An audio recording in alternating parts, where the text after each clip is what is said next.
Pentru mama mea l-am învățat, ca să-i spun cât o iubesc, cât de mult o prețuiesc pe mama mea, pe draga mea. Ea îmi stă alături zi de zi și mă ocrotește orice-ar fi. Lângă ea e mai ușor, orice nor e trecător, cu mama mea, cu draga mea. Cântecul acesta delicat, pentru mama mea l-am învățat, ca să-i spun cât o iubesc, cât de mult o prețuiesc pe mama mea, pe draga mea. 2, 3 și... Ei să vorbești, cine ți-aduce în vise povești, cine-ți culege lumini dintr-o stea și te va alinta, cine suspină prin lacrima ta, cine are viață te va căsteja, cine ți-adoarme cum ți-ați fermecat, cu un gând minunat.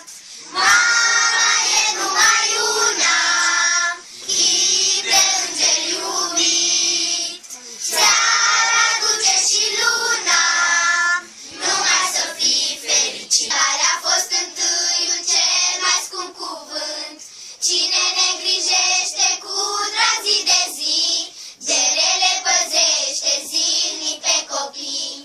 Ochii ei veghează și noapte și zi, și chiar lăcrimează, cine poate ști, cine bucuria noastră de-a trăi. Fără tine, mamă, oare ce-am fi?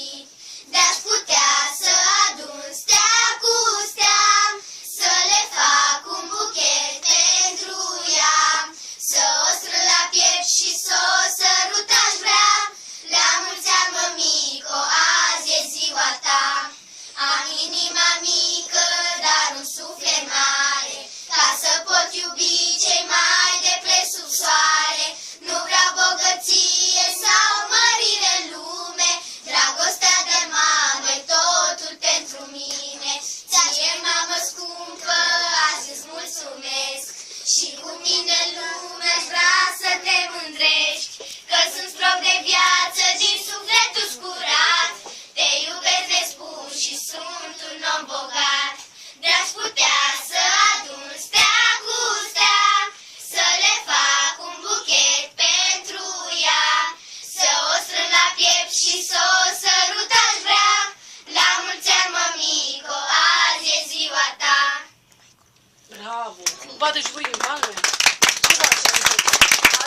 Foarte frumos ați cântat aceasta! Pe spurg și voie dau în cale, iar flopi în numetul amurg toinesc eterna jale. Pe malul apei se împletesc hărări ce duc la moară, acolo, mamă, te zăresc, pe tine într-o cășoară. Tu torci, pe vatra veche ard, pomnind din vreme în vreme, trei veascuri rupte dintr-un gard, iar flacăra lor geme. Clipește abia din când în când, cu stingere în bătaie, lumini cu umbre amestecând, în colțuri de odaie. Cu tine două fete stau și tot în rând cu tine. Sunt încă mici și tată n-au și George nu mai văd. Un baz cu pajuri și cu zmii începe acum o fată. Tu taci și asculți povestea ei și stai îngândurată. Și firul tău se rupe des, că-și gânduri te frământă, spui șoapte fără de înțeles și ochii tăi stau țintă. Scapi fosul jos, nimic nu zici, când fosul se desfiră, te uiți la el și nu ridici și fetele se miră. O, nu, nu-i drept să te îndoiești, la geam tu sar deodată. Prin noapte afară nu-mi privești, ce vezi? Întreabă fata.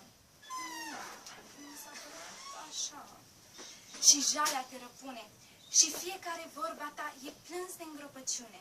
Într-un târziu, neridicând de jos a ta privire, eu simt că voi mări curând, când nu mai sunt un fire.